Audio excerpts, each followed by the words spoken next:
Amados hermanos, muy buenas noches, soy Henry González y les quiero dar una muy cordial bienvenida a este programa junto a la mesa de la Iglesia Cristiana Discípulos de Cristo en Ciudad Berna. Nuestro primer programa de este año 2023, de manera que es un programa especial que nos alegra mucho poder llegar a sus casas con esta temática tan importante para este año, porque normalmente a comienzos de año siempre tenemos propósitos, siempre nos fijamos unas metas, siempre queremos hacer ajustes que son muy sanos, muy saludables en nuestra vida. Por eso, pues en la vida espiritual, que no puede quedar por fuera de estos propósitos, pues por supuesto que también hoy queremos traer un aporte valioso para que todos ustedes y nosotros en nuestras vidas podamos trazarnos unos buenos propósitos espirituales para este año 2023. Por eso es que el título del programa para esta noche es precisamente Una vida cristiana saludable, y vamos a ver con nuestros invitados cómo precisamente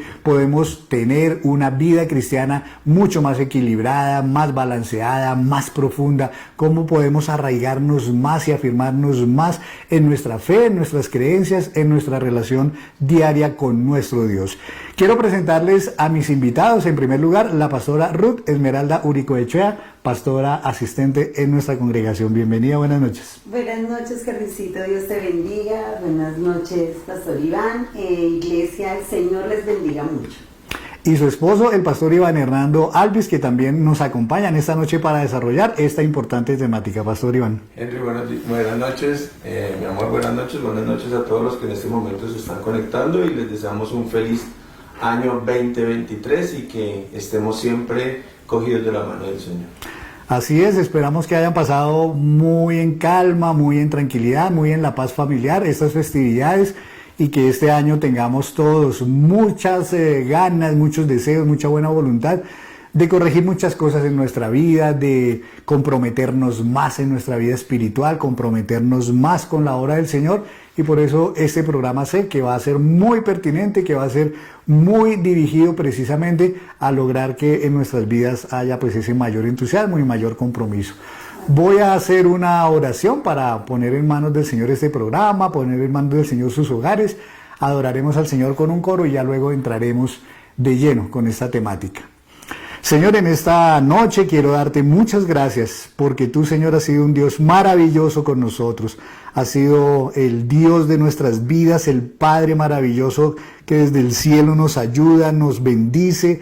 Gracias, Señor, por el año 2022, que sé que tuvo muchas dificultades, pero también vimos tu mano, también vimos, Señor, muchas bendiciones de parte tuya. Estamos muy agradecidos contigo, Señor, porque nos ayudaste, porque en muchas cosas, Señor, nos ayudaste a salir adelante, nos bendijiste, vimos tu mano, nos prosperaste en muchas áreas de nuestras vidas, nos afirmaste en muchas cosas, Señor, y sé que para este año también, Señor, tenemos la seguridad de que tú estarás ahí con nosotros, de que nos vas a bendecir, de que tienes muchas cosas buenas preparadas para nuestras vidas, para nuestras familias.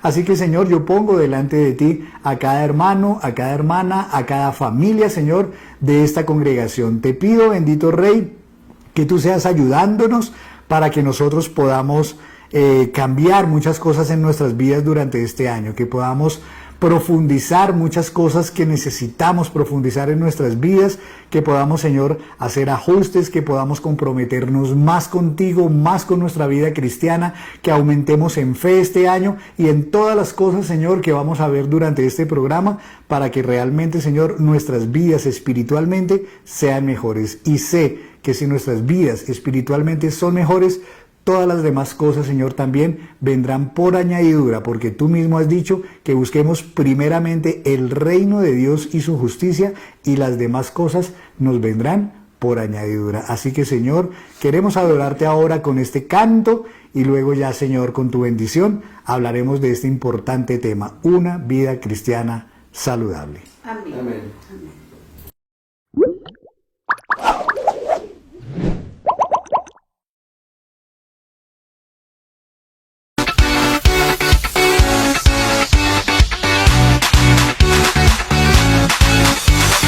Eres Dios, te levantamos hoy, cantaremos, alabaremos y jamás nada nos detendrá.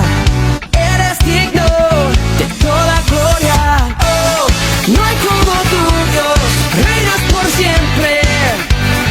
Sobre todo, Señor, nadie como tú, nadie como tú. A ti, por siempre te alabaré. Día y noche, gloria yo te daré. Por siempre te alabaré.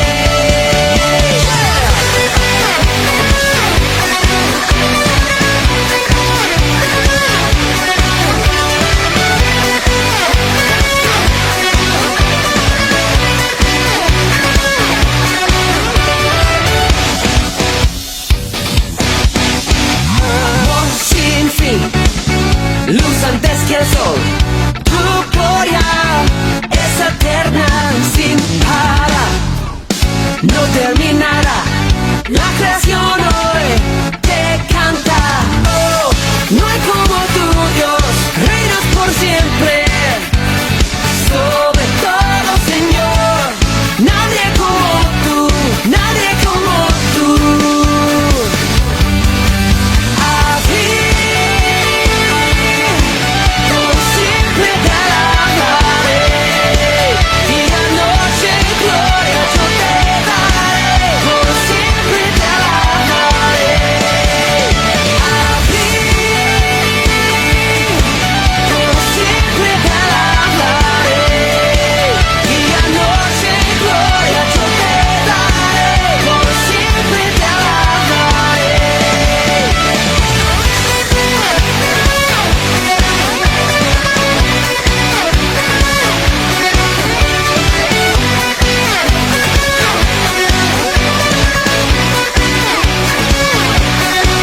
Te levantamos, te damos nuestro amor por todo lo que haces, Dios, la gloria te daré. Te levantamos, te damos nuestro amor por todo lo que haces, Dios, la gloria te daré.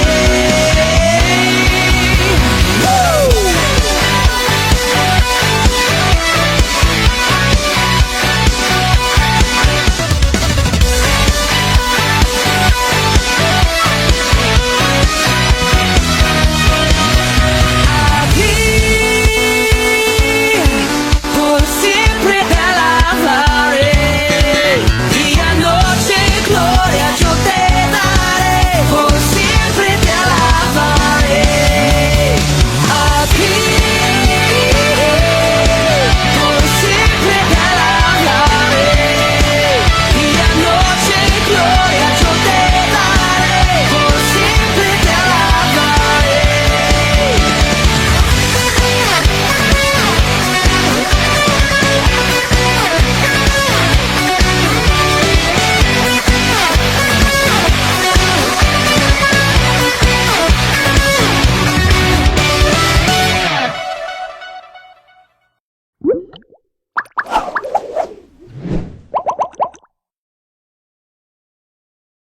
Continuamos en nuestro programa Junto a la Mesa, como les conté en la introducción, esta noche con un tema muy importante, una vida cristiana saludable.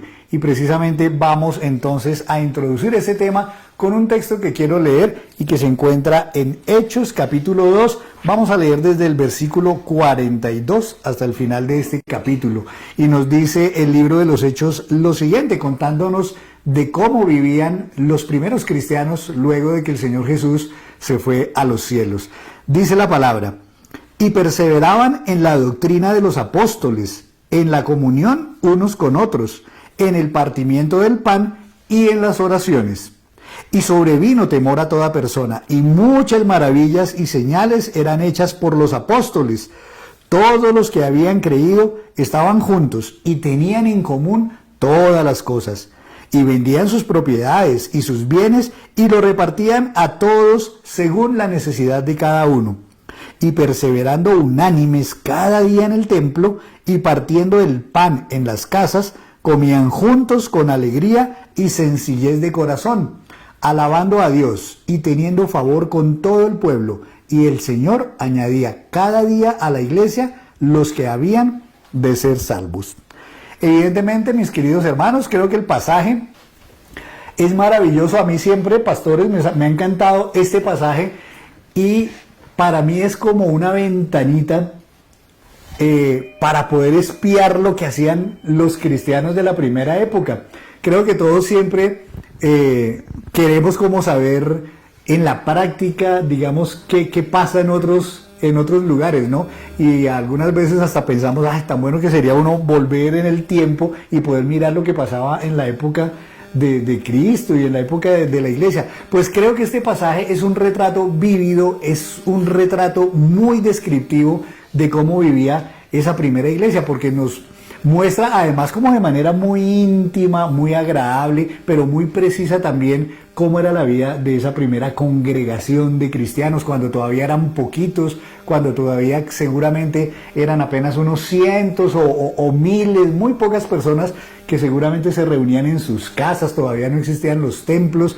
Y me parece que aquí nos está mostrando cómo era ese ambiente, cómo era esa relación unos con otros, cómo se llevaban unos con otros, cuáles eran como sus prioridades. Entonces, no sé, en primer lugar, antes de entrar punto por punto, ¿a ustedes cómo les suena ese pasaje? No sé si se emocionan tanto como yo de ver como lo bonito que es ver el ambiente en esas primeras congregaciones. Pastora Ruth. Sí, bueno, a mí también me emociona mucho ese pasaje, porque a veces también lo idealizamos.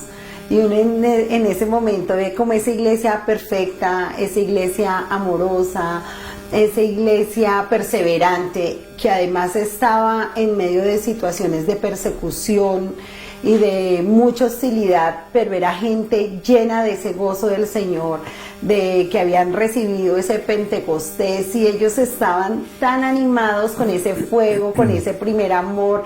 Y uno quisiera que la iglesia de hoy adoptara todas esas características: el gozo, la pasión, la unidad, la comunión. Y es un pasaje muy lindo. Siento que, aunque a veces lo idealizamos un poco, sí era esa iglesia ideal, porque todavía era una iglesia sana, que también se estaba construyendo, que no necesitaba de pronto el templo físico en ese momento. Y entonces ellos buscaban la forma de adorar a Dios, de compartir. Yo siento que ellos anhelaban estar juntos, y eran tan fuerte el amor que ellos sentían, que pienso que llegaban más allá de lo físico y lo emocional, como ese amor de sangre que uno puede tener con su familia. Pienso que es una iglesia hermosa, y de la cual en este tiempo vamos a explorar, para que podamos volver a vivir como iglesia en este tiempo todas esas características hermosas. Pues es que digamos que hay otros pasajes donde uno también puede ver un poco cómo eran otras iglesias, como es el caso, por ejemplo, de los primeros capítulos de Apocalipsis, donde el Señor le pide a Juan que le escriba una carta a diferentes iglesias, 7 en total, pero mire usted que en todas, o en casi todas, creo que en 6 de ellas por lo menos hay alguna crítica, algún reproche a cada una de estas iglesias. Solamente hay una, que es la de Filadelfia, que no tiene ningún reproche. sin que quizás sea perfecta tampoco. Pero es que esta iglesia en particular, esta fotografía que nos muestra Hechos capítulo 2, me parece que sí es lo que usted decía como la iglesia ideal, ¿no? La iglesia ideal. Y probablemente porque eran, Pastor Iván, los primeros cristianos que venían con ese impulso, todavía no tenían contaminada, por decirlo así, ninguna enseñanza que les dejó el Señor Jesús, venían como todavía maravillados de pronto de todo lo que acababan de ver, porque esto pues da la impresión que es muy reciente después de que el Señor ascendió a los cielos. No sé a usted cómo le parece el pasaje y si es posible, pastor, que digamos en estos tiempos modernos de alguna manera pudiéramos acercarnos para hacer lo que eran también esos primeros cristianos. Bueno, es un pasaje, como decían, muy hermoso. Como decía mi esposa también, ellos venían del Pentecostés, el Espíritu Santo había sido derramado sobre ellos. Y recuerdo, de acuerdo a lo que dice Henry, la pregunta que me hace, recuerdo cuando yo recibí la primera vez el Espíritu Santo, cuando lo sentí dentro de mí. Fue un gozo, ese primer amor que uno quiere hacer las cosas bien, que solamente busca la oración, que busca estar siempre en comunión con el Señor. Pienso que en ese momento todos ellos, los que estaban allí en el Pentecostés, que recibieron el Espíritu, lo único que querían era compartir de eso que habían recibido. Y hoy en día nosotros, ¿qué queremos hacer? Compartir lo que hemos recibido de parte del Señor, darlo a todas las personas que aún no conocen del Señor. Como decías, la iglesia en ese momento no había sido permeada porque ellos que tenían amor, fuego por compartir, por salir y hablar del Señor. Y eso es lo que nosotros tenemos que vivir en estos tiempos. A pesar de la persecución que ellos vivieron, nosotros aún no hemos empezado persecución, pero la vamos a tener. Entonces, ahí es cuando el Señor nos va a probar, vamos a pasar por el fuego y vamos a ver quiénes somos del Señor y quiénes no somos del Señor. Muy bien, sí. Entonces, es un tema y es un reto para las nuevas generaciones y para nosotros hoy en día poder compartir de las buenas nuevas del Señor Jesucristo. Ahorita que mi esposo Iván decía, recuerdo esa primera vez que sentí al Espíritu Santo, yo lo que más quería era compartir. Y cuando el Señor, hablando lo que tú decías de los mensajes que le da a las iglesias, y en uno de esos reclamos que yo le hace a una de las iglesias es, has dejado tu primer amor. Y siento que en este mundo egoísta a veces perdemos tan fácilmente ese primer amor. Y cuando nosotros mantenemos viva la llama, queremos compartir el Evangelio, nuestros bienes, nuestro consejo, nuestros abrazos. Y pienso que esa debe ser una base especial. Y siento que es un reclamo también en este siglo y en este tiempo, de no dejar el primer amor. Pues es que precisamente creo que el pasaje tiene, digamos, una particularidad, una cualidad muy grande, y solamente Lucas podría haberlo plasmado así tan bonito, y es que no solamente nos deja ver, digamos, la condición de esa primera iglesia como un colectivo, sino también cuál es la condición de cada hermano en particular, porque nos está revelando, además de la iglesia, cómo era la iglesia de los primeros cristianos, sobre todo cómo era el corazón de cada uno, porque lo que aquí ve uno es que, pues obviamente, la generosidad, por ejemplo, pues es un tema que no es de la masa, eso es un tema que nace en lo más profundo del corazón. Exacto. El amor que usted mencionaba. Entonces, vamos a empezar a ver precisamente cuáles son esas características o esas acciones o esas condiciones, digamos, que se veían en cada persona, para que también entonces se reflejara en la iglesia como un todo. Y encuentro yo, queridos pastores, que el primer punto que menciona el pasaje es que perseveraban en la doctrina de los apóstoles. Entonces aquí yo digo, bueno, exactamente qué es perseverar en la doctrina de los apóstoles, porque creo que por un lado, digamos, bueno, ellos no tenían todavía las escrituras, ¿no? Para comenzar, esto todavía no estaba escrito, el Nuevo Testamento no estaba escrito ni una sola letra, entonces seguramente que ellos lo que necesitaban era tener una identidad en las enseñanzas, tenían que tener una disposición a acoger las enseñanzas de los apóstoles. Entonces, bueno, ¿por qué es tan importante que uno, digamos, como que reciba con buen corazón las enseñanzas de los pastores, en este caso, de los apóstoles, y que uno en el corazón las atesore, digamos, y respete y se identifique con ellas? Sí, bueno, digamos que cuando nosotros hablamos de perseveraban en la doctrina, a mí me llama la atención la palabra doctrina. que viene de la palabra enseñanza, de educación. Y si hay algo en que la iglesia y el mundo de hoy tiene que ser educado. Y cuando nosotros vemos que ellos perseveraban en la doctrina de los apóstoles, es que ellos empezaron a enseñar todo eso que el maestro empezó a dar en el Sermón del Monte. Empezaron a explicarles, porque cuando viene el Pentecostés ellos se les ilumina, dice, vendrá el Espíritu Santo y les enseñará todas las cosas que yo les he hablado. Entonces los apóstoles empiezan a enseñarle a las personas el paso de Jesucristo en la tierra, sus milagros, sus prodigios, sus maravillas, pero también el cumplimiento de la ley. Y todo eso apuntaba a Cristo. Claro, estas personas no tenían ese conocimiento, solo tenían el Pentateuco, los profetas, lo que habían escuchado. Ahora ellos empiezan a iluminar toda esa ley a la luz de Jesucristo, y esa no es una tarea fácil. Entonces en ese tiempo ellos también tenían a los judaizantes, ya se estaba empezando a desarrollar la filosofía y muchas cosas, y ellos que tenían que mantenerse en esa verdad. Porque yo retomo la palabra doctrina, porque en ese tiempo la iglesia tiene que perseverar en la doctrina, y más en ese tiempo que estamos tan bombardeados de tantas doctrinas. Y hoy hay una palabra muy de moda que se llama adoctrinamiento.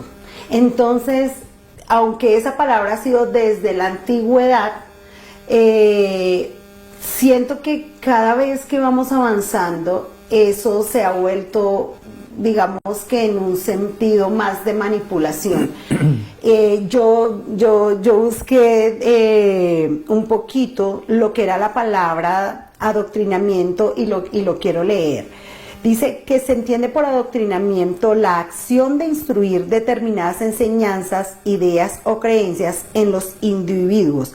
El adoctrinamiento es una herramienta que ha sido empleada desde la antigüedad por los grupos de poder, mire, especialmente en las áreas de la política y la religión, para persuadir al resto de las personas.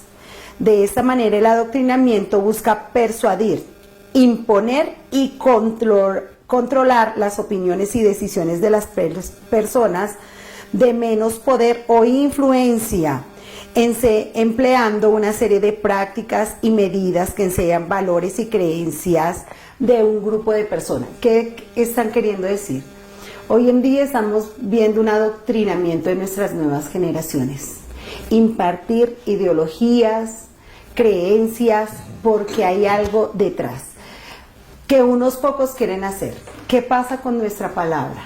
La palabra que el Señor nos da es una doctrina sana, porque cuando la conocemos, dice la palabra, y conoceréis la verdad, y la verdad os hará libres. El Señor Jesús nos dejó a nosotros su palabra, no para manipularnos, sino para enseñarnos a vivir en comunidad, en familia. Y nosotros hoy vemos que todo este adoctrinamiento quiere cambiar la identidad. Quiere, aunque nosotros lo veamos tan fuerte, quebrar nuestro albedrío. El Señor no nos quita nuestro libre albedrío porque nos hizo libres. Entonces, perseverar en la palabra del Señor es entender cada uno de los valores cristianos, humanos, que tenemos para vivir felices. Un adoctrinamiento, cuando te cambia a ti, tu manera de ser, de pensar, tu personalidad, te está coartando. El Señor no busca eso. Y cuando habla de perseverar, es no dejarnos permear, como tú decías, de esas cosas externas que al final nos van a dañar. Pues usted mencionaba una cosa muy importante, y es que la doctrina que enseñaban los apóstoles era la doctrina que realmente les enseñó Cristo.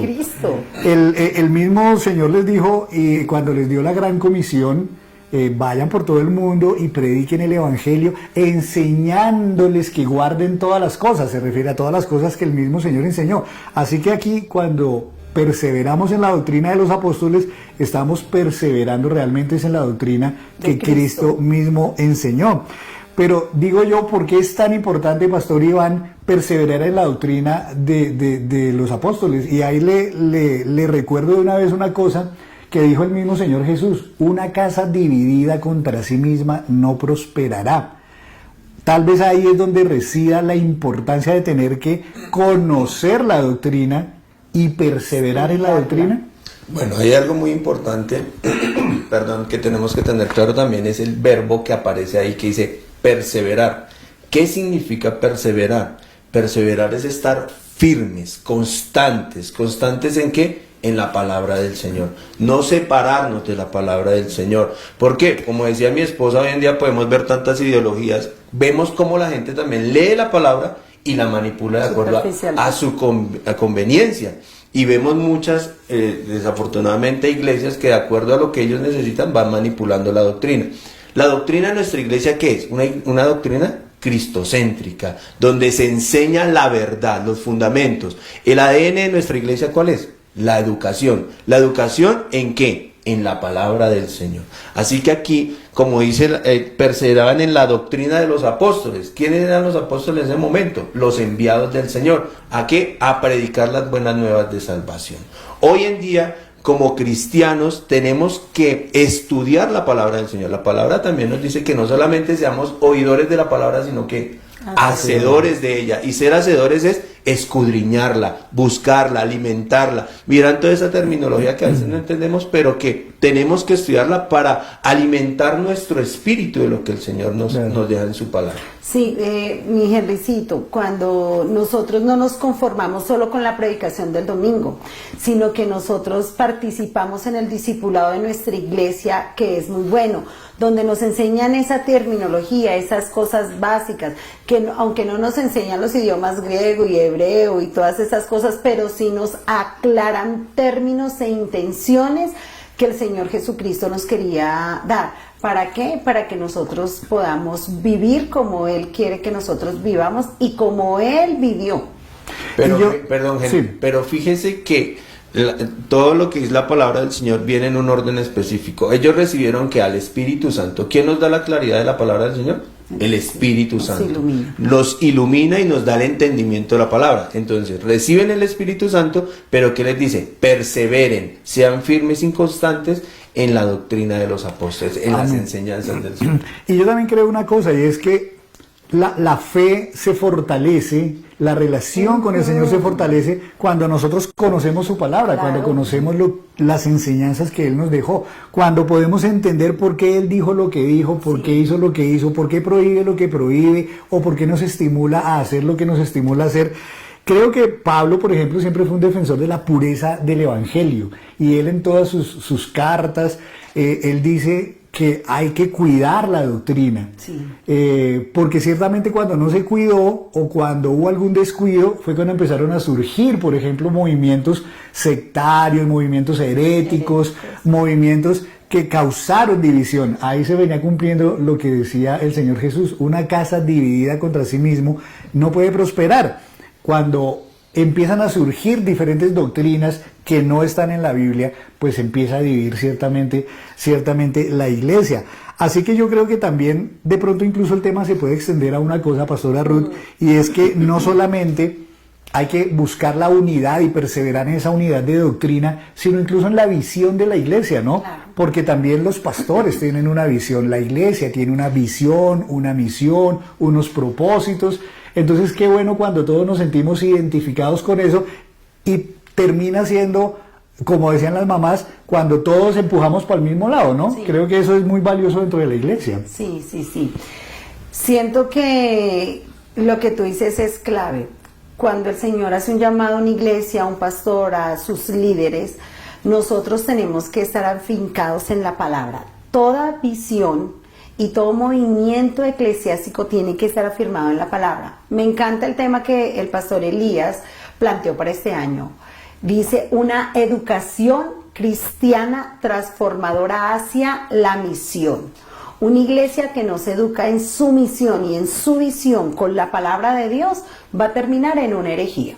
Y hay mucha gente que después de conocer a Cristo resultan en movimientos mesiánicos, como lo estábamos hablando ahorita antes del programa, y cómo se empiezan desde el Antiguo Testamento a sacar de la ecuación a Cristo y volvemos otra vez a la ley.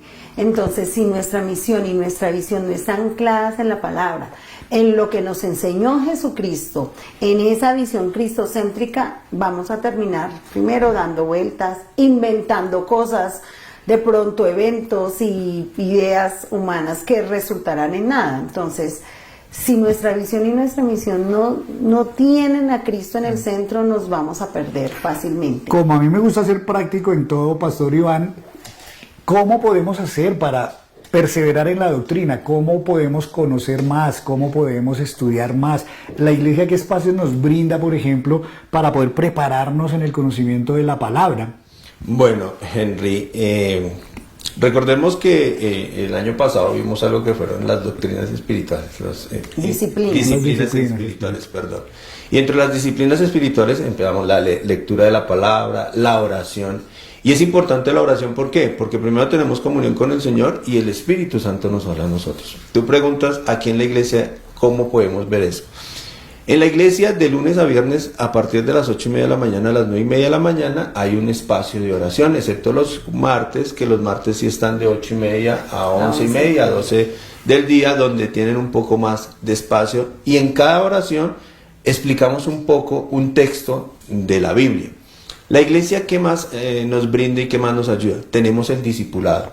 El discipulado hay nivel 1 y nivel 2, donde tú eres profesor de discipulado, donde se enseñan desde lo más básico y un poquito más avanzado. Pero cuando nosotros terminamos, ya la iglesia también presta un servicio que es el seminario bíblico.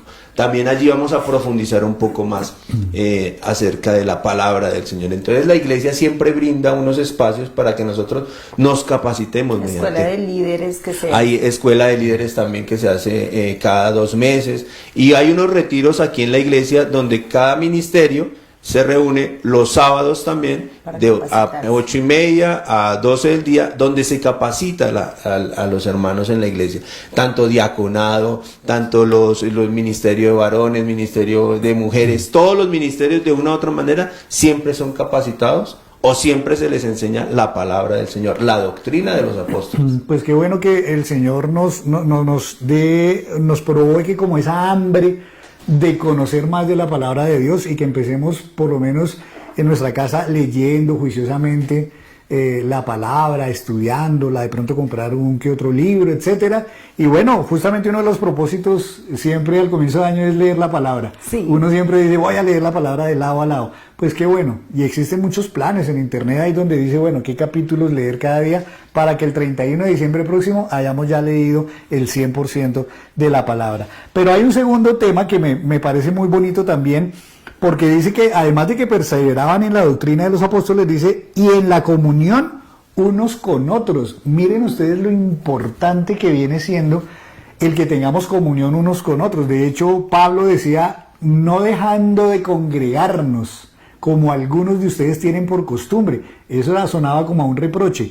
¿Por qué, pastora, es tan importante el hecho de que tengamos contacto, de que no simplemente digamos pertenecer a una iglesia o asistir a una iglesia, sino que en verdad vengamos y nos abramos a ese contacto y a esa comunión, a departir unos con otros?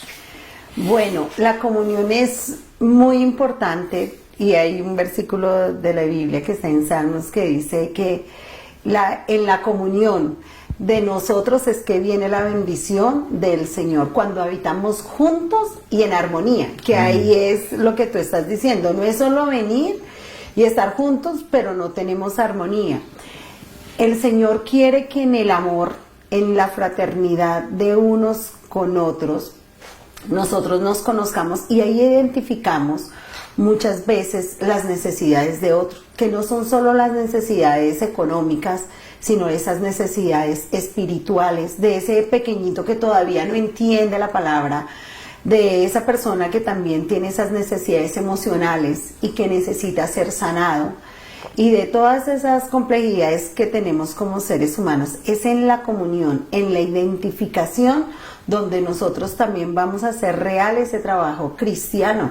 El Señor Jesucristo no se encerró ni se ensimismó en enseñarle solo a sus 12, sino que Él abrió ese campo más amplio a otros discípulos, pero Él compartía con las personas, tenía armonía, tenía empatía, que es lo que es una palabra que hoy en día utilizamos mucho. Y Él decía que cuando Él salía, Él sentía como ese dolor por las personas. Él decía que veía a la viuda, cuando la madre de un chico, la viuda de Naín, Ajá. él sintió ese dolor y resucitó a su hijo por el leproso, por el hambriento. Nosotros no podemos ser ruedas sueltas como tú nos mandabas el escrito, porque si no, no vamos a poder identificar la necesidad del otro. Y cuando el Señor resume la ley, dice: amen a Dios y a su prójimo como a ustedes mismos. Cuando nosotros entendemos que la ley se resume en amar a Dios y al prójimo, entendemos que la comunión es muy importante y es una base y es un pilar para ser iglesia. La sociedad puede hacer muchos programas sociales, la alcaldía, la presidencia, pero nunca hay identificación, nunca hay empatía. La iglesia sí tiene que ser ese lugar de identificar la necesidad del otro y de darnos por el otro. Y el Señor Jesús fue claro y dijo: porque yo no vine solo a ser servido, sino a servir. No vine a que me sirvan, sino a servir. Y eso es lo que tenemos que tener nosotros claro.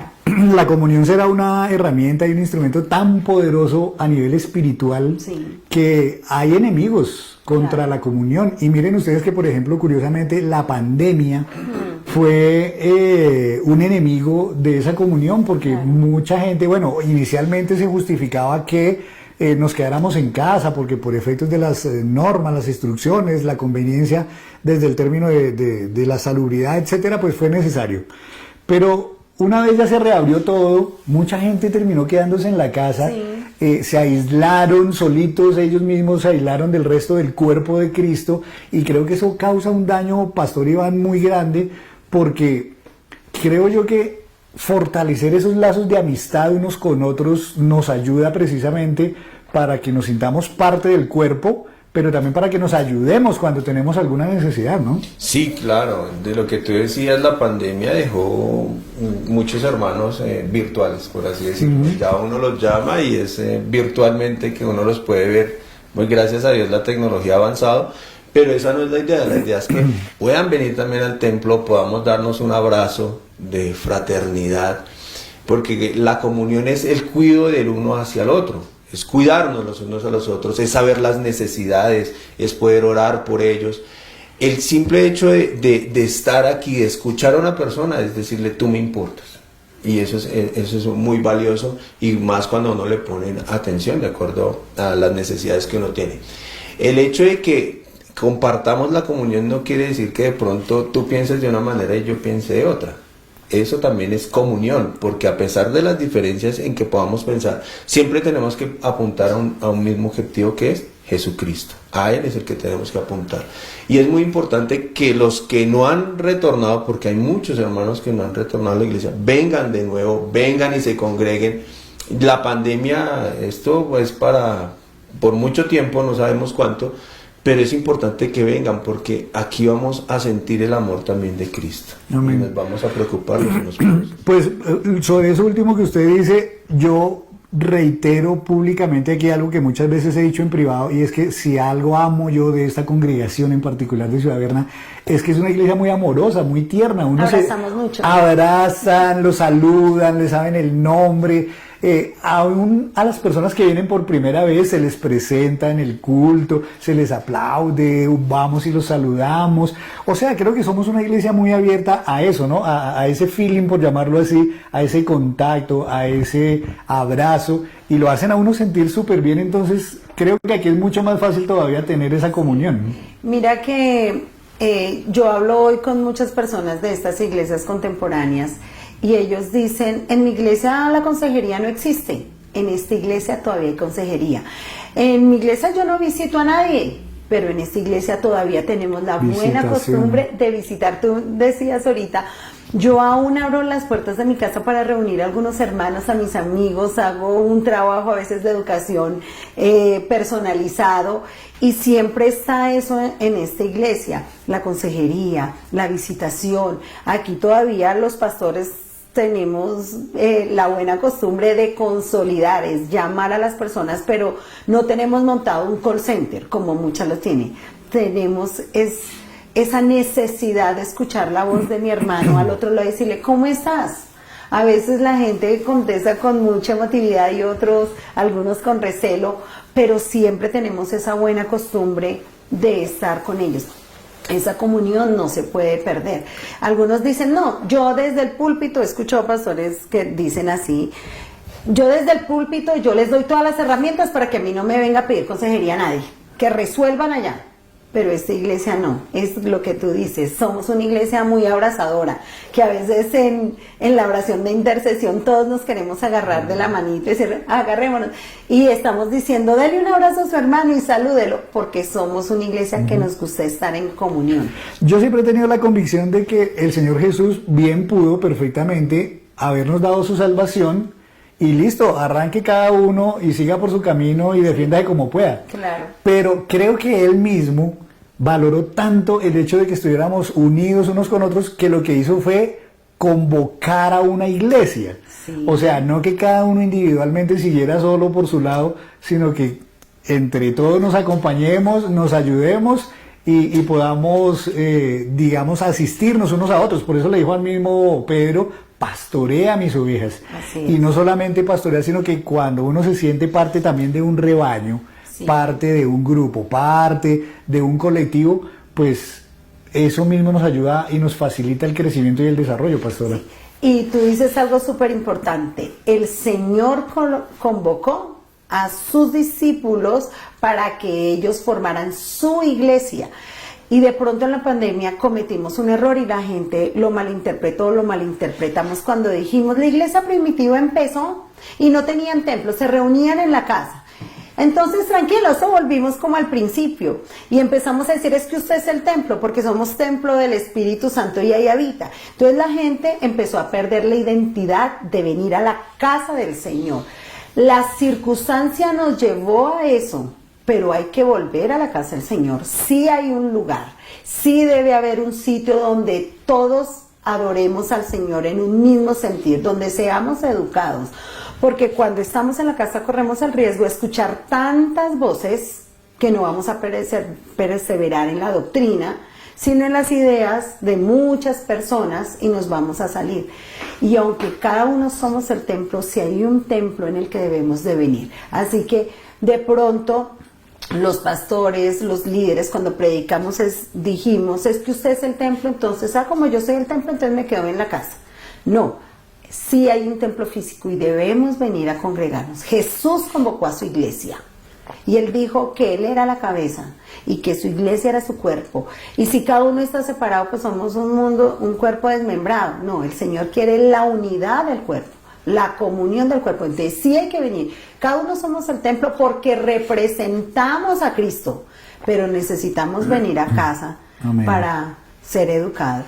En estos tiempos modernos, Pastor Iván, es entendible que a veces la gente trabaja hasta los domingos, entonces no puede venir a la iglesia, pero usted mencionaba antes, hay otros espacios, ¿no? Si yo no puedo venir un domingo porque me toca trabajar los domingos, pues bien podría venir de pronto un martes o el culto del jueves.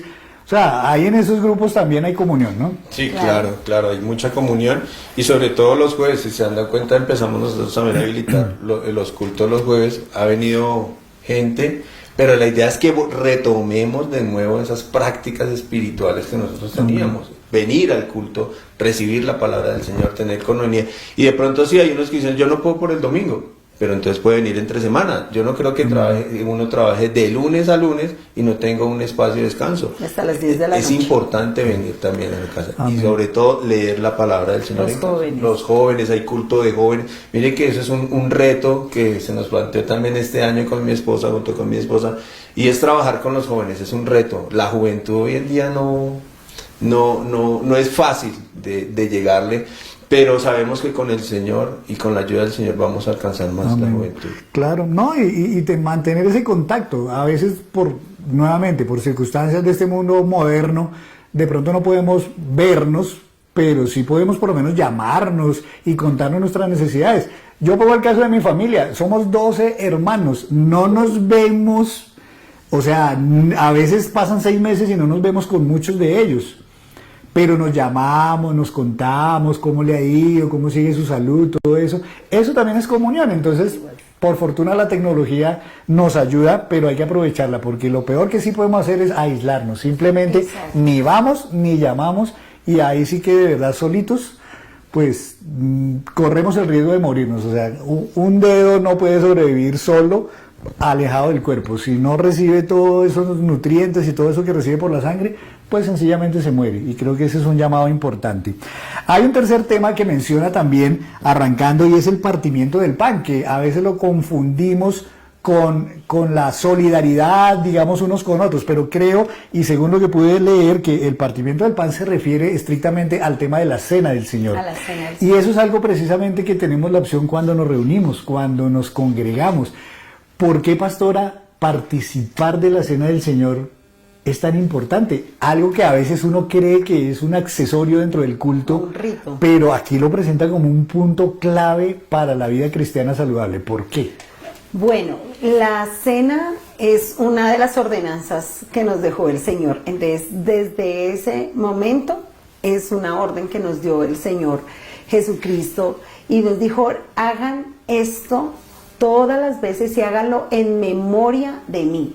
Y ese memorial que nos invita a la cena es a recordar el sacrificio perfecto de Dios. Y cuando habla de ese rompimiento del pan, es recordar que Jesucristo fue molido por nuestros pecados, que Él entregó su cuerpo, entregó todo su amor para que nosotros nos reconciliáramos con el Padre y volver a tener una vida nueva, el derramamiento de su sangre que nos limpia. Entonces la cena es central no como un rito, sino porque nos lleva a recordar la intención de Dios de salvar a la humanidad cuando nosotros nos apartamos, cuando éramos hijos de ira, cuando dejamos esa comunión perfecta con Dios. Entonces la cena nos acerca a ese momento, nos enseña a ser agradecidos de ese amor perfecto de Dios en la cruz del Calvario. Por eso no puede ser un accesorio, no puede ser un rito, porque también es un momento de pedir perdón, de reconciliarnos con Dios, y a veces lo hacemos cada 8 días porque todos los días pecamos, todos los días nuestra humanidad nos juega esas malas pasadas y es presentarnos a cuenta con Dios. Y es muy importante hacerlo porque vamos a valorar el sacrificio de Dios en la cruz del Calvario y recordar que Él no solo se quedó ahí, sino que Él murió, que nos hizo una promesa que al tercer día resucitaría y que Él iba a ir a la diestra del Padre y que un día volvería a sentarse con nosotros en las bodas del Cordero. Entonces la cena también nos recuerda que nos vamos a volver a encontrar con Jesús y que vamos a sentarnos con Él y que Él es el Cordero perfecto que se dio por nosotros. Por eso la cena es tan importante y porque lo volvemos a hacer en comunión los unos con los otros. No nos reconcilia solo con Dios, sino que me reconcilia con mi hermano. O sea, la cena trae un mundo de elementos. Amén, sí. Ricos. Cuando yo estaba en el seminario estudiando, una pastora nos enseñó sobre el comer. A partir de este tema de la cena del Señor, ella nos decía, la cena fue el momento tal vez más íntimo de Jesús con sus discípulos. Sí. Y por eso no invitó a todos, invitó a los que eran más de su corazón, Sí. a los que estaban más, digamos, cercanos a Él. Entonces, ella nos decía, la cena es un momento muy íntimo y debe ser una parte muy, muy importante del culto por eso, Sí. porque es cuando estamos verdaderamente en intimidad con el Señor. Entonces, pastor, creo que esa connotación también nos hace sentir parte, digamos, del cuerpo de Cristo, nos hace sentir que verdaderamente somos amigos cercanos del Señor, ¿verdad? Somos cercanos, sí, porque hay algo muy importante que también Cristo es el que invita y es el mismo Cristo quien sirve a la mesa. Si recordamos el texto bíblico, el Señor Jesucristo partía el pan y se lo daba a sus discípulos y daba la copa también. Aquí en la iglesia también nosotros estar a la mesa del Señor es tener una nueva oportunidad de acercarnos al Señor. Hay muchos que cuando uno está compartiendo la mesa, la cena del Señor, muchos se abstienen, dicen, yo no la tomo. ¿Por qué? Porque fallé. Pero es que, como decía mi esposa, Se ahí sienten excluidos. sí, pero ahí en la mesa del Señor es una nueva oportunidad de acercarnos y como decía mi esposa, y si se dan cuenta, antes de iniciar pedimos perdón, porque el mismo Pablo por ahí dice, no es bueno que tomemos la cena indignamente. Amén. ¿Qué está diciendo? Que pidamos perdón antes de, y ahí sí compartimos de la mesa del Señor, compartimos de ese pan, el sacrificio, de la copa, del nuevo pacto, porque hoy en día muchas iglesias dicen los pactos, pero el último pacto lo selló el Señor Jesucristo en la mesa. Ese fue el último pacto que se hizo, el nuevo pacto en la sangre del Señor, y es importante que compartamos, porque es la mesa del perdón, la mesa de la reconciliación, la mesa de la nueva oportunidad, acercarnos al Señor, esa intimidad con el Señor, porque es el mismo Señor que te dice, toma mi cuerpo y mi sangre. Pastora. Y retomando también un poco lo que tú decías, para el Señor la comida era muy importante.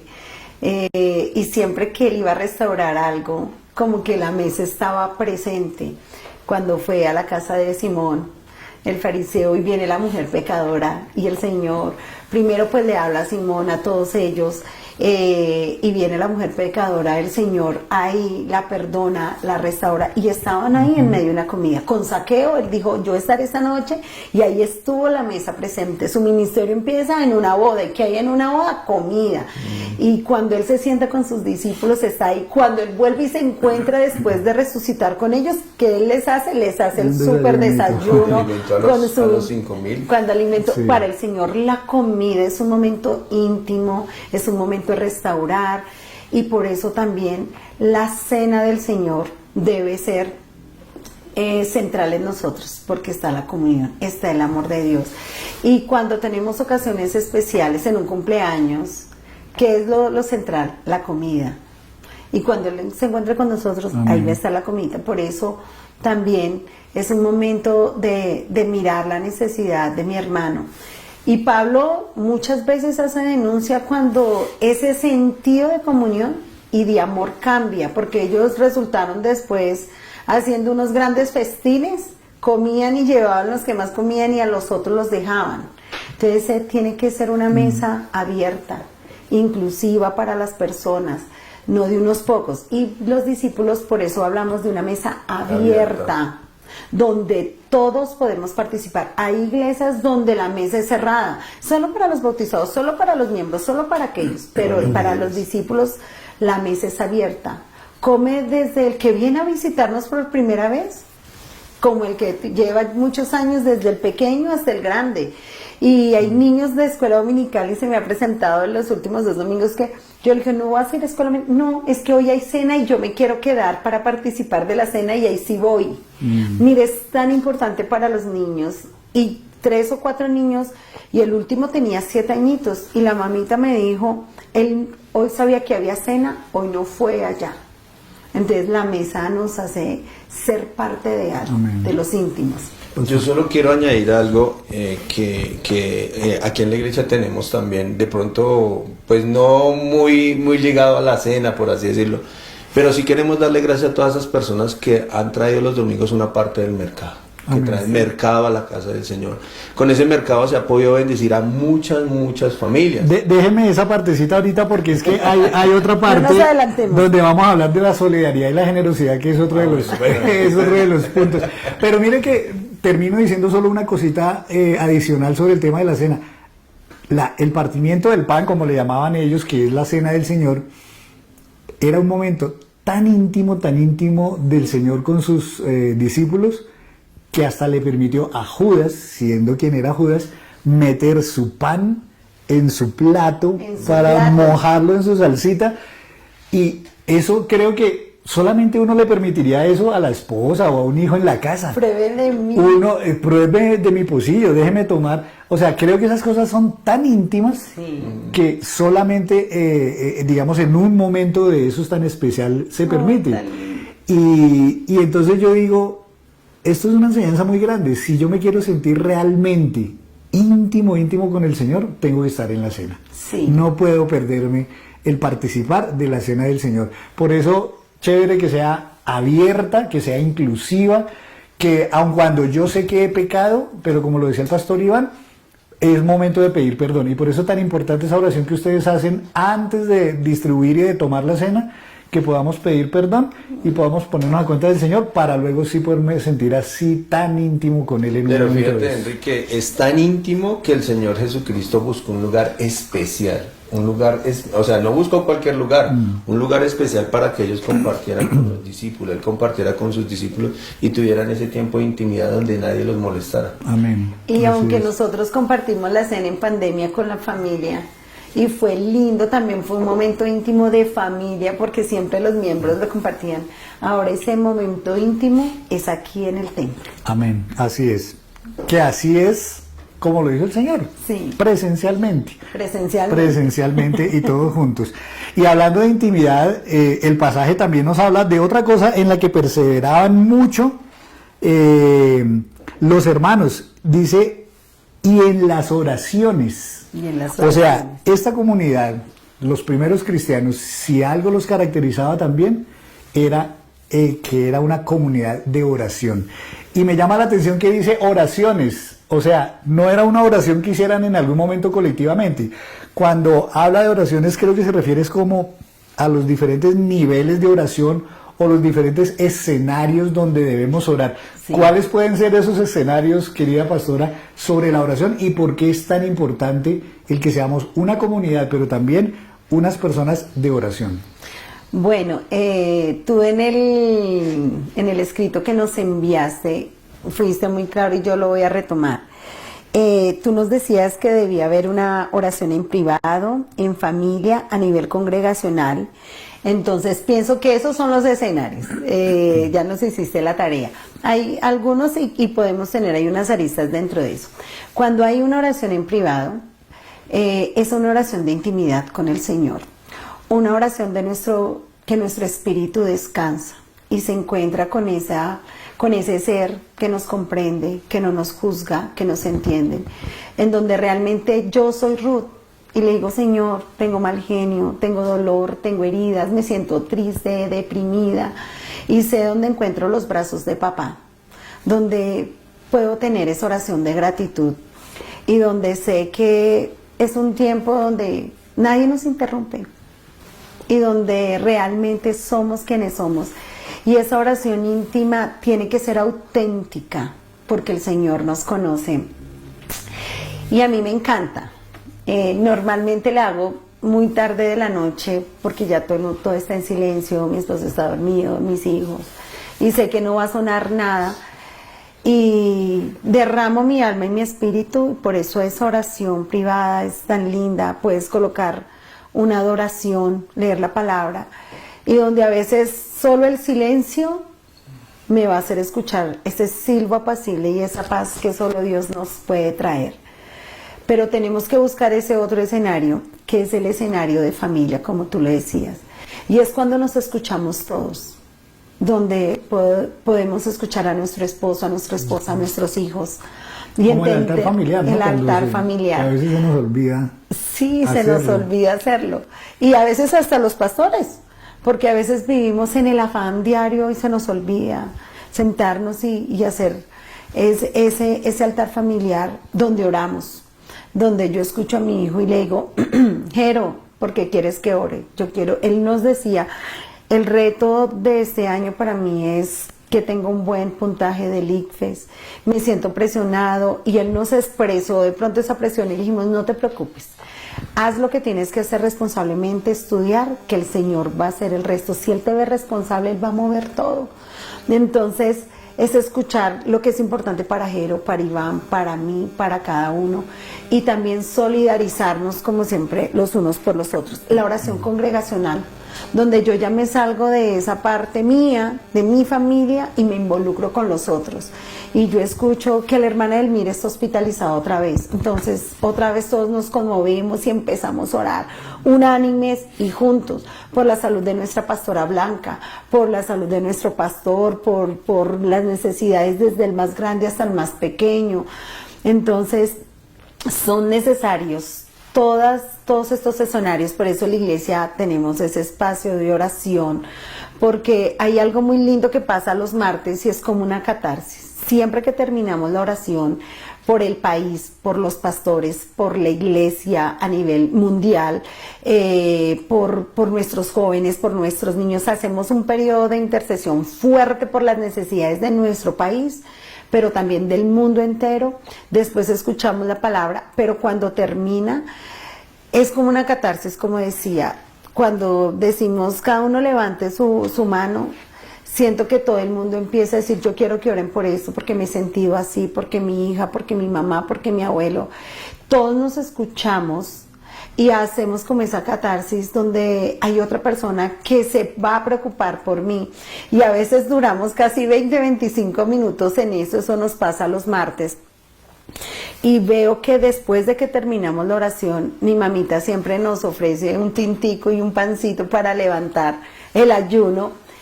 Y siempre hay gente que va y se identifica y empieza a decirle, yo viví tu situación, hice esto, y Dios te va a ayudar, y veo a todo el mundo animándose. Por eso hay que perseverar en la oración en todo tiempo, porque es nuestra comunión íntima y colectiva con Dios. Pastor Iván, ¿por qué será que la oración es una de esas áreas en la vida cristiana que a veces nos cuesta tanto? A veces uno no siente ni ganas ni encuentra como el tiempo para hacerlo. Motivos sí hay todos los días, porque eso sí estamos llenos de necesidades y de problemas, pero no sé si será precisamente los mismos problemas y las mismas necesidades y el mismo agotamiento del día al día el que nos juega en contra. ¿Por qué nos costará tanto y cómo podemos hacer para vencer esa resistencia que a veces tiene el que hagamos oración tanto a nivel privado como, por ejemplo, familiar? Bueno, tú lo dices muy claro, el cansancio, agotamiento, los problemas, en pocas palabras, la carne tira siempre hacia el lado. Siempre la carne, podemos gastar 3, 4 horas viendo un programa de televisión, pero ya estoy cansado para leer o para orar, ya me cansé. El primer enemigo que nosotros tenemos para la oración es la mente. La mente es la que siempre nos juega y dice, no, yo es lo que veo, es lo que vale, lo que no veo es lo que no vale. Entonces yo pienso que nuestra propia carne es el principal enemigo, nuestra mente, y debemos empezar a romper todo eso. ¿Cómo? Se ha explicado muchas veces, el pastor Elías lo ha explicado. Podemos empezar de a poquito. Señor, así le digamos, Señor, no tengo nada más que decirte sino gracias. Ya empezamos a orar.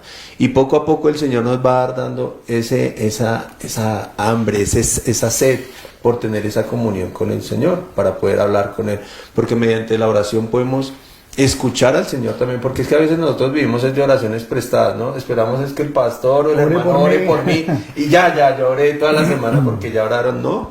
Nosotros tenemos que hablar con el Señor también. La oración es una forma de hablar desde su forma de ser. O sea, a veces la gente piensa que orar yo tengo que, mejor dicho, estar ahí. Un acto religioso. Sí, es como algo que yo tengo que arrodillarme. Si no puedo arrodillarme sentado, lo puedo hacer.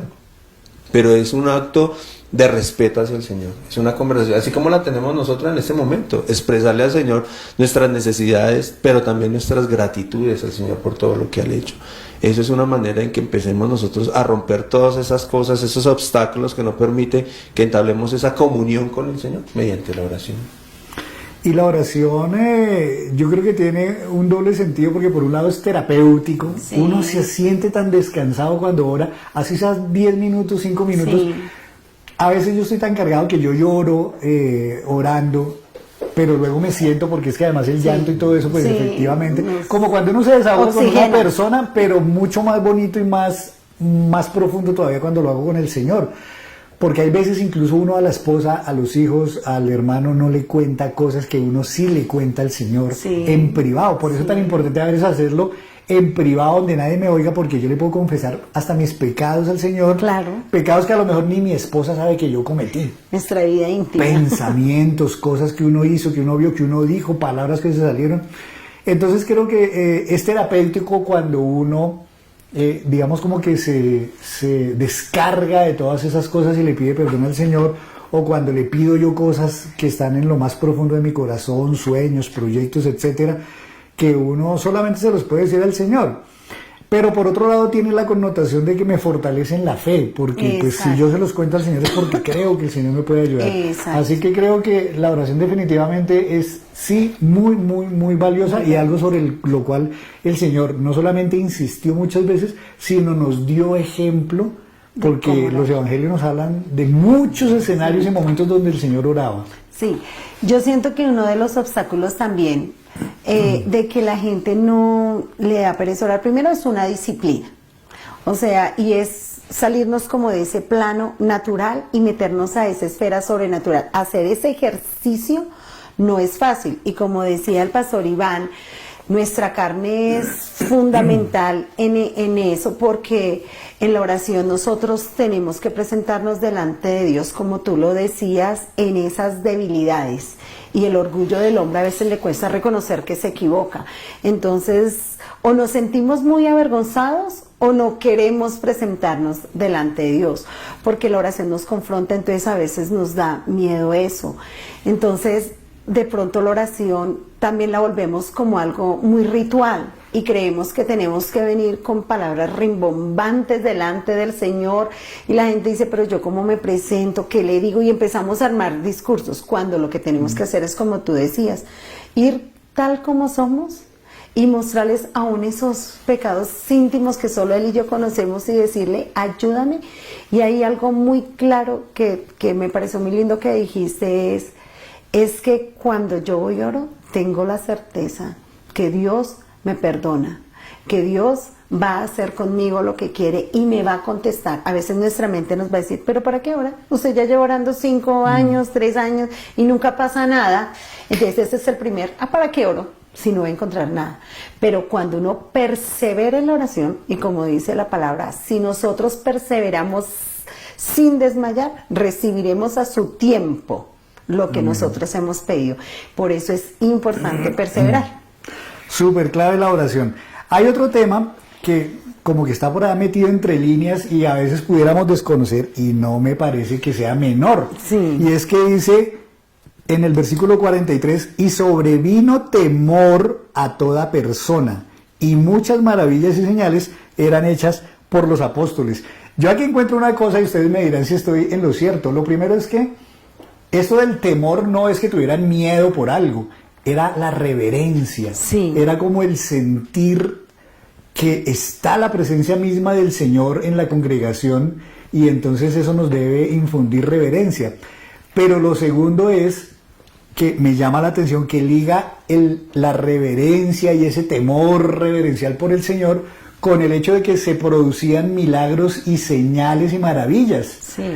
Pastora, ¿cómo nos explica usted eso? Porque a mí me parece que eso, que está como que pasa a veces desapercibido, en realidad es algo muy notorio. Bueno, cuando nosotros vemos el ministerio de Jesucristo, una de las maneras en las que Él empieza a presentarse delante de la comunidad para que hubiera certeza y empezaran a creer, eran los milagros y los prodigios.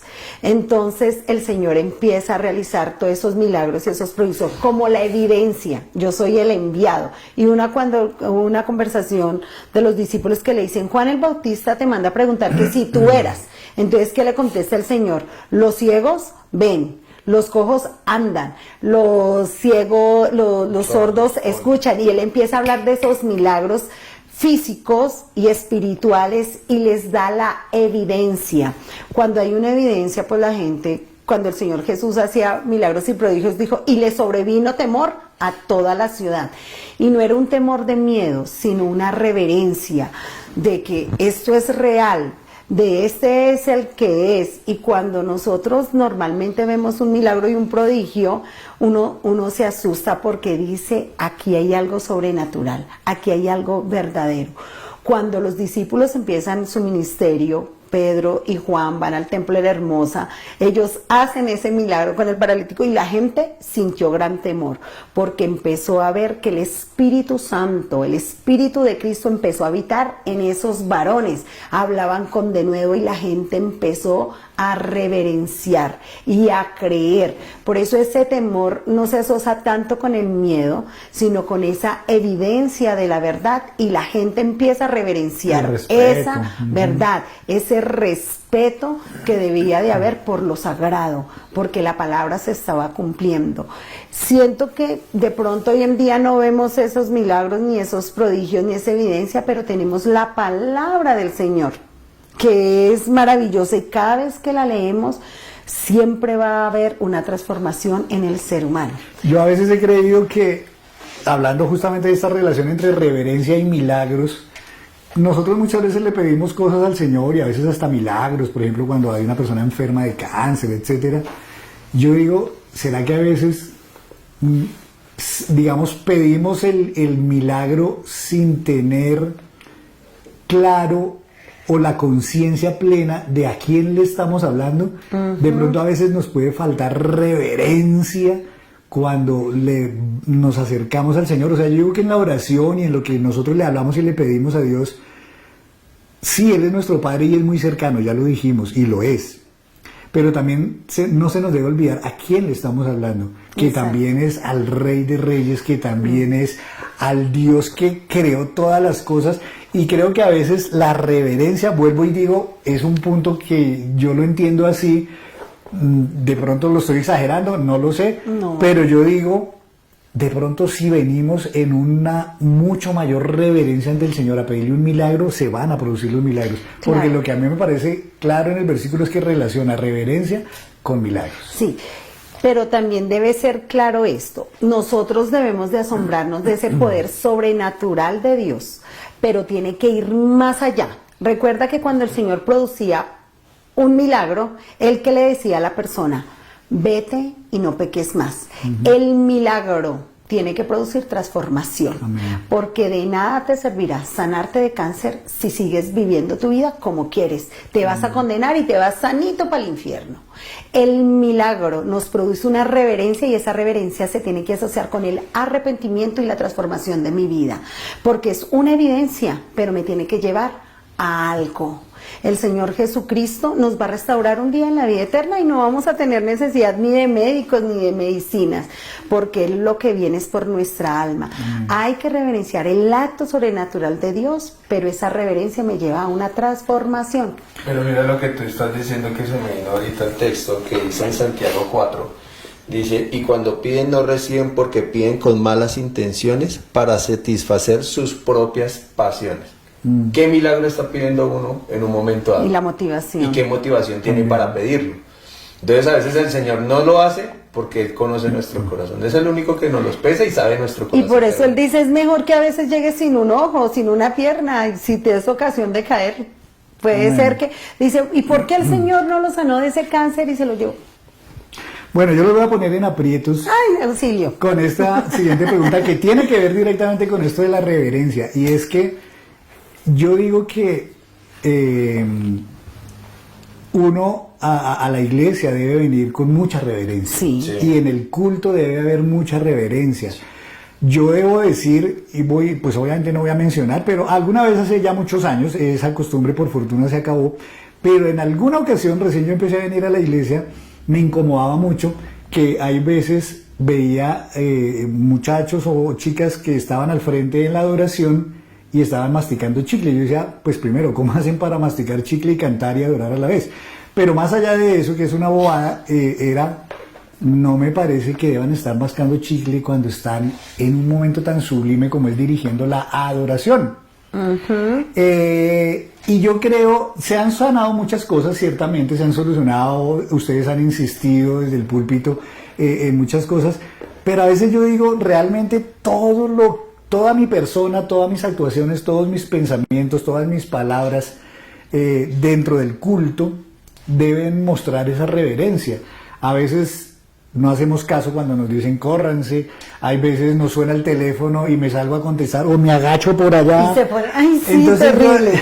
pastora, yo por eso dije, los voy a poner en aprietos. Sí. Denos unos tips y unos consejos y un llamado, porque de verdad yo creo que hay veces nos falta más reverencia en el templo y de pronto esa reverencia o esa falta de reverencia es la que está a veces impidiendo que el Señor haga muchas más cosas maravillosas, prodigiosas dentro del mismo culto. Sí, amén. Yo estoy súper de acuerdo contigo. Y una de las cosas que a mí me molesta es la falta de reverencia a las personas. Y cuando hablamos de reverenciar, es nosotros dar una honra a algo o a alguien. Y esa honra tiene que ser a Dios. Y siento que esa honra tiene que ver con el respeto que yo le doy a ese ser superior que es Dios. Cuando tú te vas a entrevistar a un político y a una grande persona, lo primero que haces es que no te metes un chicle a la boca y ¿qué más? Como que la otra persona va a decir, oiga, sáquese ese chicle de la boca. Tú no te vas a ir con tenis y con tu peor vestimenta. Tú te pones ese día tu traje, te perfumas, te pones lindo, te sientas. O sea, hay una pulcritud en todo lo que haces. A veces siento que las personas llegan a la casa del Señor como quieren. Y pues esto es fuerte lo que yo voy a decir, menos mal a mí me fluye. Menos mal yo advertí que le iba a poner en aprietos. Exacto. Entonces vengo de cualquier manera vestido. Vengo y me presento al Señor como yo quiero, con un chicle en la boca. O a veces la gente está hablando y la gente está con su celular. Chateando. Ay, sí, tranquilo. Hablando y André. chateando el tiempo. Exacto. Lo que tú dices, para mí es terrible que la gente le suene el teléfono y se agacha a contestar. O sea, tú no haces eso ni delante del presidente de la República, ni te presentaras delante de los reyes de cualquier. Tú apagas tu celular. Ahora, si nosotros somos conscientes que estamos frente al dueño del universo, a nuestro creador, entonces yo no me voy a presentar. ¿Será que nos falta conciencia de quién es Dios? No lo he conocido lo realmente para yo reverenciar quién es Él. Cuando yo a veces miro todos esos documentales de National Geographic, nos gusta ver la naturaleza, los paisajes. Hay unas cosas que hemos visto que dice que los 7 maravillas del mundo, las cosas más extraordinarias, y yo las veo, yo me pongo a llorar y digo, Señor, eres tan grande, tan majestuoso, y yo una simple cucaracha delante de ti, que yo ni siquiera en mi devocional a veces me atrevo a levantar mi cabeza del piso. Ahora si vengo a la iglesia yo tengo que presentarme con pudor, con modestia, con actitud, y yo sí llamo a la gente y a la iglesia para que entendamos que estamos frente a nuestro Dios supremo, al único Dios, y me tengo que representar desde toda mi integridad como ser humano, desde lo personal hasta lo espiritual. Por eso, perdón que yo de pronto diga algo osado, por eso a mí me gusta venir a la casa del Señor. Yo entre semana, mire, a veces ni me peino, pero yo a la casa del Señor vengo peinada, con mi mejor traje, con mis medias, con mis zapatos, bien, porque voy a presentarle a Dios adoración desde todo lo que es Ruth. Cierro los ojos, si el otro no se conecta, si se destemplaron allá al frente, no me interesa. Yo vengo a ofrecerle mi mejor culto a Dios. Porque además lo que tú dices, a veces en mi manera de presentarme irreverente, incomodo a mi hermano. Y nosotros tenemos que tener claro que nos presentamos delante del Rey Supremo. Si yo le presento respeto a un ser humano, más a Dios. Usted no se va a la entrevista de su trabajo mal vestido, ni con mal aliento, ni sin bañarse la boca. No, usted se presenta súper bien, perdón que sea directa. No, y es clarísimo. Entonces sí hay que reverenciar y hay que tener respeto por lo sagrado, por la casa del Señor.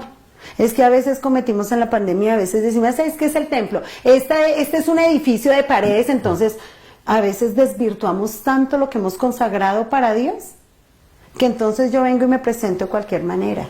A veces hasta me presento con las manos vacías, y honrar y reverenciar a Dios es al menos traer una librita de arroz para el necesitado, mis diezmos, mis ofrendas, mi actitud, todo mi ser debe honrar a Dios.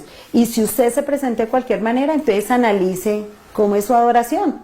Usted no está reverenciando. Vengo a criticar a los de la alabanza, al predicador, al pastor, a hacerle inventario de zapatos a mis hermanos. Usted tiene tantos pares de zapatos. Eso no es reverenciar. Yo pienso que la reverencia empieza desde el mismo momento en que nos levantamos de la cama, en la motivación, en la actitud en que yo voy a venir para la casa del Señor. Desde ahí parte. Nosotros tres pertenecemos al equipo del púlpito, y hay algo que también me he dado cuenta, que también debe haber reverencia en la exposición de la palabra y en recibir la palabra del Señor. Yo no sé si a ustedes les ha pasado o seré el único, pero he visto hermanitos allá cabeceando que a veces me llaman. Digo, pero ¿por qué me llaman tanto? Yo pienso que desde ahí también debe haber reverencia. Es la palabra de Dios. Porque también en el medio de la palabra del Señor, cuando uno la está exponiendo, hay hermanitos que se ponen a hablar y que empiezan y uno dice, no hay reverencia por la palabra del Señor. Algo que aconteció ahorita en diciembre, voy a decirlo también, empezamos a ordenar el salón principal de pared hacia centro, pero queríamos llenar primero el salón principal, después llenar el mezanine y después el anexo. y muchos hermanos se colocaban bravos, que a ellos no les gustaba y que él era... No han entendido que cuando nosotros venimos a la casa del Señor, y tú lo decías, uno va y se presenta delante de X persona bien. Cuando va uno a un teatro, no es donde uno quiera sentarse, es donde lo ponen y lo sientan. Claro. Y allá no hay problema. Pero entonces, porque aquí en la casa del Señor sí ponemos problema, sí siempre juzgamos al que está dirigiendo en el momento, porque siempre ponemos un problema y no hemos reverenciado y hemos respetado en la casa del Señor. Yo creo que también ahí añadiría una palabra y es educación. Amén. Por eso el pastor Elías, o el Señor le puso en el corazón al pastor Elías, educación transformadora, educación cristiana transformadora hacia la misión. O sea, nosotros debemos también ser educados en la casa del Señor. A veces vemos que uno le dice, hermanito, córrase hacia no, este es mi puesto y punto, y aquí me quedo. Y normalmente se sientan es en el borde de la silla, y cuando ven a alguien se hacen los que cierran los ojos, levantan las manos y como que les tocan el brazo y no los quitan. Entonces, desde ahí tenemos que tener reverencia en la casa del Señor. Amén. Y hay muchas más cosas que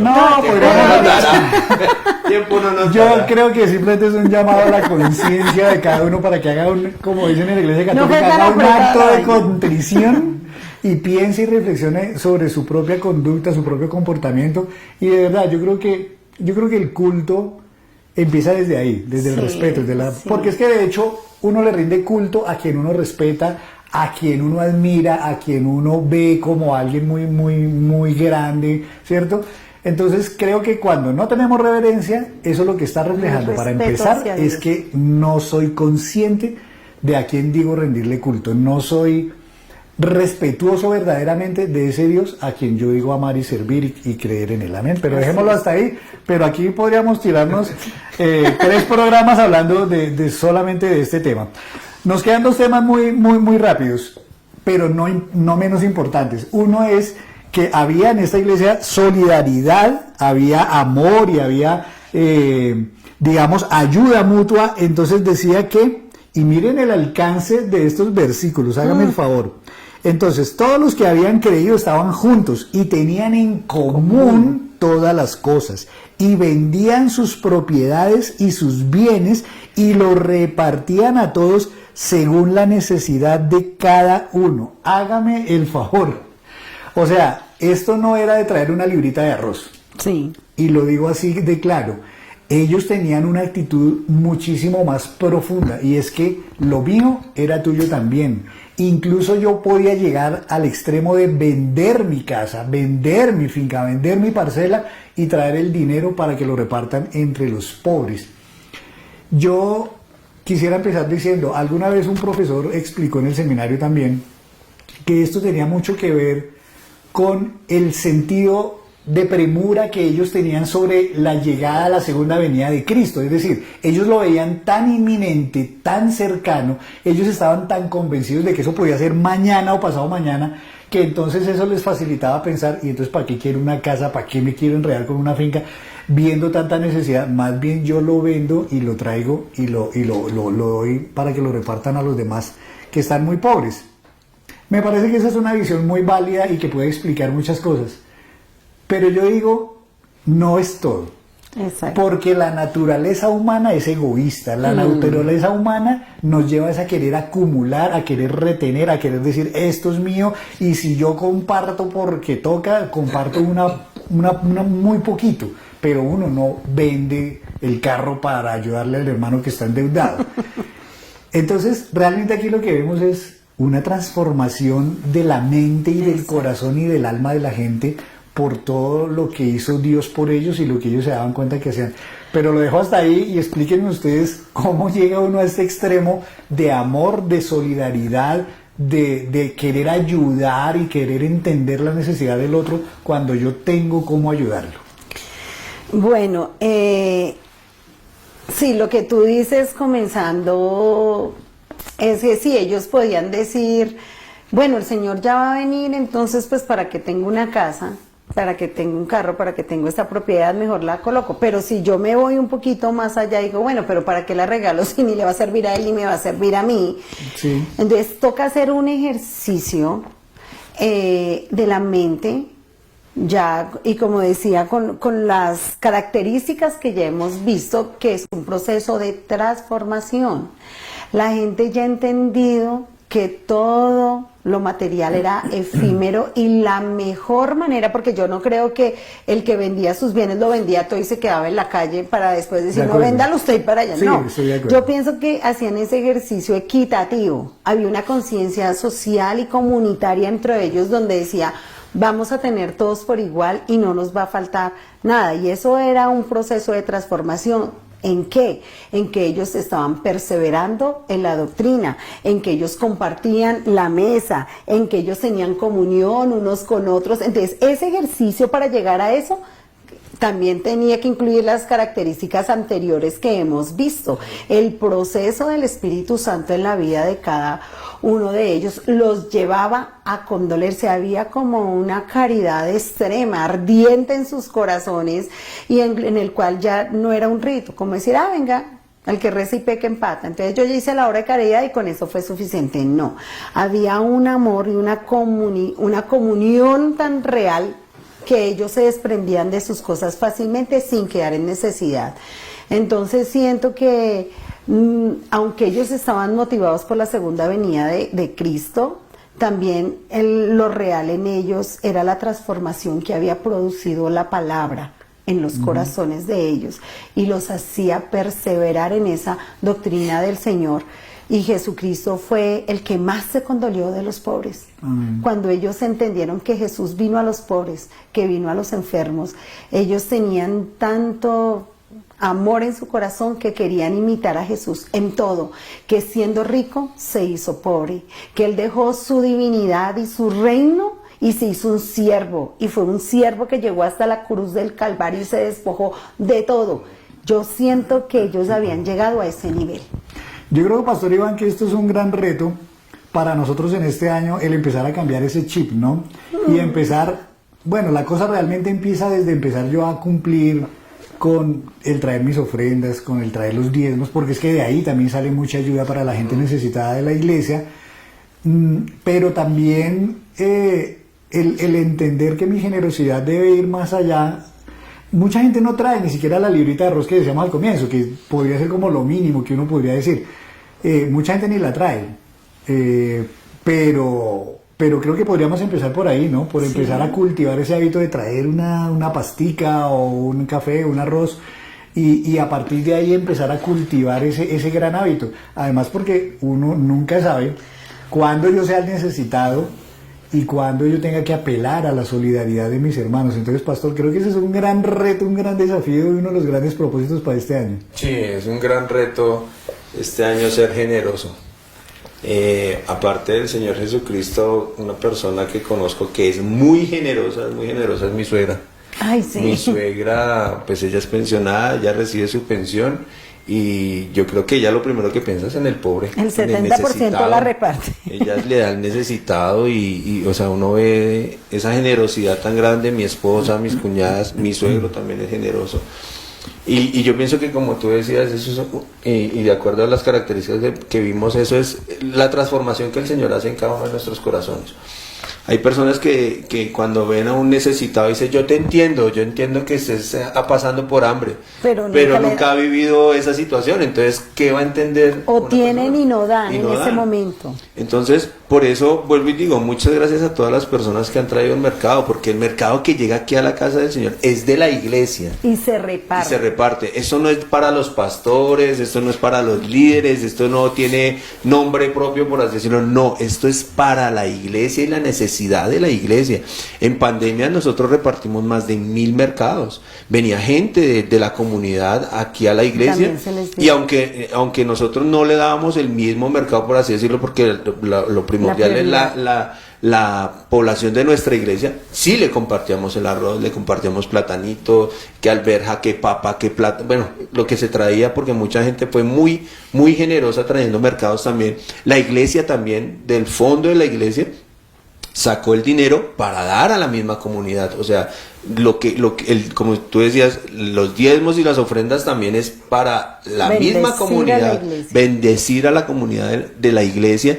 Y es importante porque uno no sabe, hoy tenemos, mañana no sabemos. Tenemos un Dios poderoso que nunca nos va a faltar, pero no sabemos mañana qué situación podamos vivir o experimentar. Y por eso el que le da al Señor, el que le da al pobre le presta a Dios. Y en el día malo el Señor nos libra al Señor. Entonces, traer una pastica, traer un arroz, alimentos no perecederos, ¿sí? Sí, traerlos. Mire, eso es de mucha bendición para la gente. Ver, cuando nosotros repartíamos los mercados, ver esa felicidad en el rostro, bueno, en los ojos, porque tenían el tapabocas, pero de verdad que eso lo llenaba a uno muchísimo, muchísimo espiritualmente. Dice, wow, el Señor es muy bueno. Y yo quiero aprovechar y honrar una familia en nuestra iglesia que es muy bondadosa, es la familia Becerra Valdeón. Ellos siempre traen su camioneta llena de muchos mercados. Ellos traen por arroba de arroz, arroba de frijol, arroba de lenteja. Y Dios ha bendecido a esta familia grandemente y yo los honro. Porque ellos durante la pandemia y en este tiempo mensualmente llegan con su camioneta llena. Y ellos son unas personas bondadosas con sus pastores, con las personas, se conduelen. Yo siento que ellos tienen ese don de dar y por eso también los quiero honrar. Igual a muchos, al hermano Edwin Orduz, al hermano Rigoberto, al hermano Jorge, al hermano Newsted. O sea, hay unas familias tan bondadosas en nuestra iglesia que yo les digo gracias por ser una comunidad como la de la iglesia primitiva. Mira que algo que también yo destaco mucho de esta iglesia es que esta iglesia no es acaparadora, por así, hermanos, que dicen, no, me trae un mercado y no. En pandemia nos dimos cuenta, muchos hermanos necesitaban y después ellos mismos traían el mercado. No, pastor, ya no me ve porque ya conseguí empleo, ya otra vez ahora yo vengo a traer. O sea, uno se da cuenta y dice, wow, el Señor es maravilloso, porque hay gente que decía, no, recibir, pues como se dice, primero yo, segundo yo y tercero yo. Pero acá no, gracias al Señor, la gente es consciente de eso y dice, no, yo no necesito, ahora yo vengo a aportar. Amén. Pues bueno, mucho por aprender de este pasaje. Miren la profundidad de un pasaje de estos, ¿no? Pero bueno, qué chévere. Quisiera terminar con una última cosa que encontramos aquí en este pasaje y tiene que ver mucho con lo que había en el corazón, en la actitud, digamos, de sus hermanos. Y el pasaje termina diciendo que comían juntos con alegría, con sencillez del corazón, alabando a Dios y teniendo favor con todo el pueblo. Entonces yo veo que aquí hay corazones alegres, corazones descomplicados, corazones sencillos, corazones humildes, que a veces nos falta tanto, porque creo que a veces venimos al templo también amarguetas, bravos, o nos creemos mucho, en fin, o una falsa humildad, etcétera. Y todo eso termina opacando también la alabanza que podamos darle a Dios. Sí. Este era un pueblo muy agradecido con Dios, era un pueblo como de muy buena vibra. Y también tenía como esa actitud permanente de alabar y darle gracias a Dios. Yo me imagino que también tenían muchas dificultades. De hecho, la pobreza de muchos pues ya es una muestra también que no es que todo fuera perfecto en la vida de ellos. Entonces, pastores, yo creo que a veces también nos falta como tener esa actitud, ¿no? Por un lado de la sencillez, de la humildad, pero por otro lado de tener siempre esa actitud de agradecimiento con Dios. Sí. Yo pienso que la verdadera adoración es más cuando lo tenemos todo, porque es tan fácil ser agradecidos en medio de la prosperidad y la comodidad, que alabar a Dios de la misma forma cuando no tenemos salud, cuando no tenemos esos bienes económicos, a veces ni los básicos, y estamos, como dice un dicho popular, comiendo y asando y todo el día con las uñas trabajando. Cuando vemos circunstancias tan difíciles, entonces empezamos a renegar. El ser humano tiende a ser murmurador. Así le pasó al pueblo de Egipto, que aunque el Señor los saca de la esclavitud, de esa dura servidumbre, el Señor los alimentaba. En el desierto los vestía, les colocó una columna de fuego, una nube que los protegía, y ellos murmuraban, porque el corazón del ser humano es insaciable. La verdadera adoración va en medio de la necesidad, en medio de lo que nos falta, porque entendemos que no hemos visto justo desamparado, ni su descendencia que mendigue pan. Que en medio de la enfermedad nosotros podamos ser como Job y decir de oídas te había oído, pero ahora mis ojos te ven, y entender que el amor y la misericordia del Señor nunca se agotan y nos va a cuidar y nos va a acompañar y nos está formando el carácter. La verdadera adoración es cuando no tenemos nada y podemos depender totalmente de Dios y ver su gracia sobrenatural. El verdadero adorador debe llegar a ese punto y debemos llegar todos a ese punto. Aunque nos traicionen, aunque nos abandonen, aunque no veamos nuestras expectativas cumplidas al 100%, el gozo no debe desaparecer, porque el gozo del Señor es nuestra fortaleza. Y Pablo es el mejor ejemplo, que en la cárcel, que en la inmunda, que abandonado, él siempre dijo: ¿quién me separará del amor de Dios? Hambre, persecución, peligro, espada, ni lo alto, ni lo bajo, ni lo profundo, ni lo porvenir. Me separarán del amor de Dios. El verdadero adorador tiene que llegar a ese punto. La iglesia primitiva, si tenían 10 panes y los partían en 40, se lo comieron con alegría. Pero a veces el Señor nos da ese poquito y lo comemos amargado. Y no sabemos disfrutar lo que tenemos y estamos viviendo pensando en lo que sí pudiéramos tener y no disfrutamos lo que tenemos ahora. Nuestro esposo, nuestros hijos, nuestras hijas, nuestro trabajo, no ganaremos millones, pero no nos falta nada. Y como somos hijos de Dios, aunque compremos la camiseta de 5,000, se nos va a ver como si costara 300. Y a veces nos ponemos la marquita aquí, a veces ni es la original, pero la gente dice: esa es original porque la tiene puesta él. Entonces es tener el gozo en todas las situaciones. A eso llegó la iglesia primitiva. Y fue una iglesia que, aunque la llevaron al circo romano, ellos se amaron y todo el mundo decía: mírelos cómo se aman. Y decían que ellos cantaban mientras los leones se los despedazaban y los... ¿Será que nuestra adoración llega a ese punto? ¿O fácilmente abandonamos a Dios? Ese es el verdadero adorador en espíritu y en verdad. El que adora en medio del duelo, de la enfermedad, de la persecución y aún de todo lo que le falta, y disfrútalo poquito. Amén.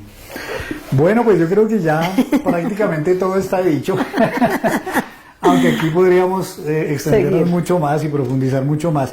Pero entonces yo simplemente quiero terminar diciendo que, hermanos, este es un año que ojalá sea diferente para todos nosotros, para mí mismo, para la pastora Ruth, para el pastor Iván, para cada uno de ustedes en sus casas. Ojalá que este año tengamos realmente en el corazón ese propósito maravilloso de querer profundizar mucho más nuestra relación con Dios, de querer ser mejores cristianos, cristianos auténticos, cristianos como esa comunidad primitiva que miren ustedes que era maravillosa por todo lo que vivían, era la forma ideal. como vivían. Les voy a resumir rápidamente los puntos. Perseveraban en la doctrina de los apóstoles, tenían comunión unos con otros, participaban en el partimiento del pan, o sea, en la cena del Señor, por lo importante que era, oraban en lo privado y en lo público, tenían reverencia por lo sagrado, eran de un corazón solidario y muy generoso, y finalmente tenían una muy buena actitud de sencillez y de alabar permanentemente a nuestro Dios. Ahí están 7 retos que al final conforman uno solo, pero tal vez sea el más importante de los retos que tengamos este año 2023.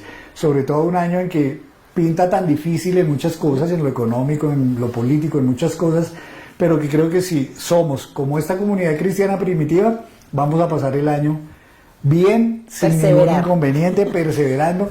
Entonces, pues creo que esa es la clave.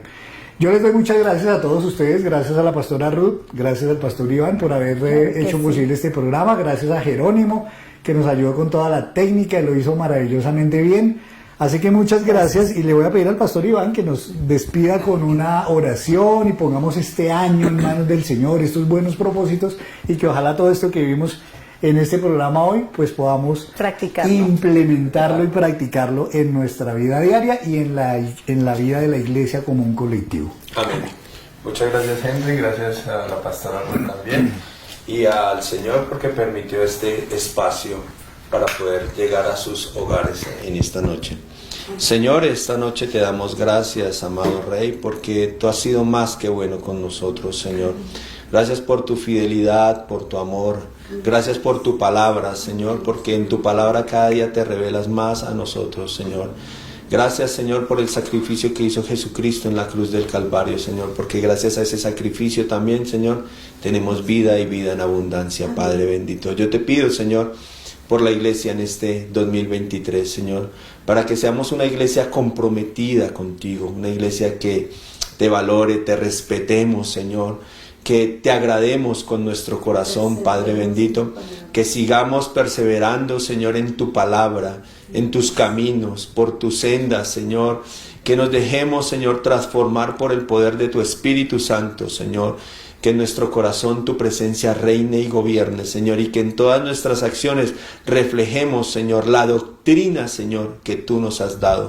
Señor, te lo pedimos, Padre bendito, que podamos darle al necesitado, compartir, Señor, al necesitado, que este año, Señor, quites la dureza de nuestro corazón y nos enseñes, Señor, a ser generosos, Señor. Te lo pido, Padre bendito, en el nombre de Jesús. Bendice a Henry, bendice a mi esposa, a Jerónimo, bendice, Señor, a los líderes, a los pastores, Señor, a toda la feligresía, Padre bendito, a la iglesia en Colombia, bendice, Señor, la iglesia donde se proclama tu palabra, Señor. No permita, Señor, que se sigan cerrando iglesias, por el contrario, capacita a cada uno de los pastores, Señor, y que seamos comprometidos, Señor, con tu obra. En el nombre poderoso de Jesús te damos gracias, Dios. Amén y amén. Dios los bendiga, mis hermanos, y no olvidemos el domingo nuestras dos reuniones culticas, 8 de la mañana y 10 de la mañana.